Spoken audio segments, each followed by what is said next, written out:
திருவண்ணாமலை மாவட்டம் ஆரணியில் மணல் மாஃபியாக்களிடம் போலீசார் லஞ்சம் பெறுவதாக வெளியான ஆடியோ இணையத்தில் வைரலாகி பெரும் அதிர்ச்சியை ஏற்படுத்தியிருக்கிறது.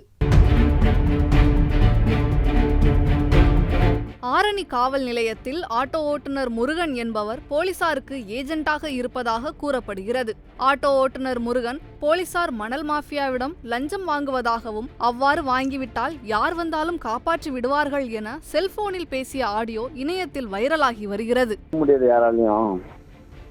அவர் மாதிரிலாம் சமாளி டேலண்டா சமாளிப்பாரு. அவரு அலிகேஷனே அவரோட பாட்டி தான் தெரிஞ்சு இன்ஸ்பெக்டர்லயே அதே மாதிரி கை நீட்டி துட்டு வாங்கிட்டாருன்னா உன்னை அவன் எப்படியா விட்ட கொப்பம் வந்தாலும் காப்பாற்றி விடுவான். இருந்தாலும் இன்ஸ்பெக்டர் சொல்லிட்டாருன்னா இன்ஸ்பெக்டர் திடீர்னு கையை விட்டுருவாரு. அவங்களுக்கு தெரியாது தப்பா வேலை பண்ணான். அப்படிதான் நடக்க போகுது பாறாங்க. அது இவன் பண்ற வேலைக்கு ஐயா எப்படி காப்பாற்றி விடுவாரா?